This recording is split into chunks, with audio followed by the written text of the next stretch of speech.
Une femme qui ne cherche pas à gagner un peu d'argent parce que pour elle, c'est l'homme qui est en face d'elle qui a l'obligation de prendre soin d'elle de A à Z.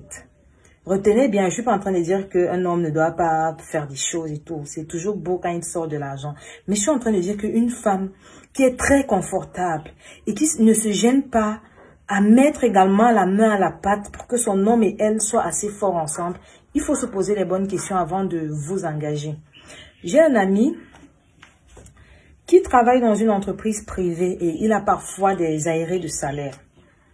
Donc, parfois, ça chauffe sur lui, il m'appelle. Si tu peux d'abord m'aider, même avec 2000, je prends le taxi ce matin. Si tu peux m'aider avec 1000 francs.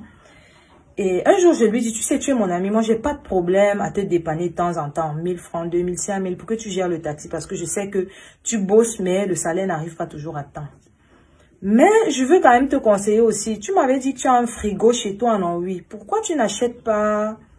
Tu ne fais pas les folérés, bissap, les Kosam, 50, 50, 100 francs, tu mets là.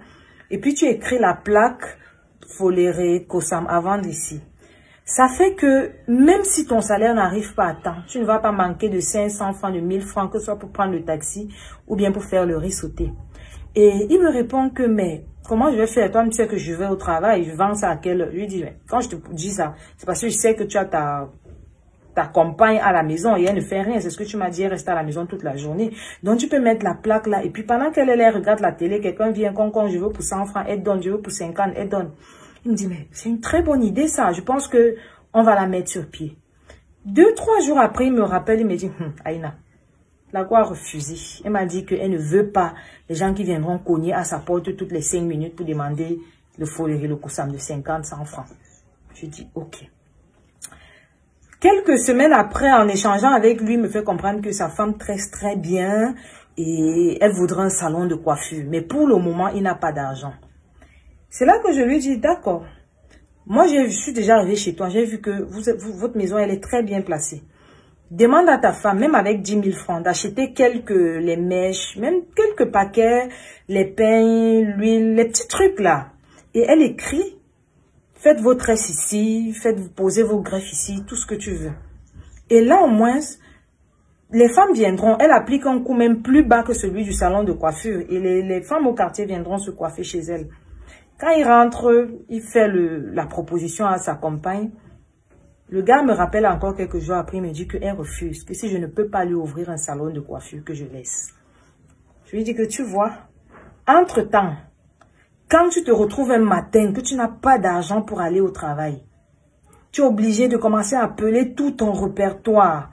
Elle qui est ta copine ne peut jamais sortir 1000 francs que bon, aujourd'hui là je peux te dépanner, prends, tu vas au travail. Je lui ai dit qu'en tout cas, tu ne vas rien prendre de ma bouche, hein, mais réfléchis. J'ai voulu vous raconter cette histoire parce que beaucoup de filles sont dans cette posture-là, très confortable.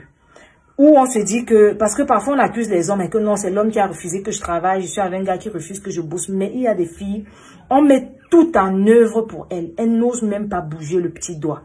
Parce que pour elle, elle est suffisamment belle, elle est très mignonne, elle ne mérite pas faire un genre de boulot là. On ne doit pas venir cogner à sa porte pour demander le foléré. Tu es qui? Tu fais quoi? Pourquoi on ne vient pas demander le foléré à ta porte? Tu regardes la télé. Que le gars de Trouy paye, le câble qu'il paye. Mais lui, il ne peut pas compter sur toi 2 minutes. Parfois, il faut vous poser les questions. Et quand on va commencer à vous mépriser dehors, vous dire n'importe quoi parce que vous dépendez entièrement de quelqu'un, même jusqu'aux serviettes hygiéniques, vous allez être choqués. Réveillez-vous. Ah, mes chéris, quand vous aussi vous faites ce genre de choses, là, ça m'énerve. C'est tellement dévalorisant. Vous n'avez pas idée. Faites un effort de vous créer des petites activités. Vous voyez que l'autre activité là, est-ce que ça demande de sortir? C'est sur place. Mais tu trouves que toi, tu ne peux pas. Oh.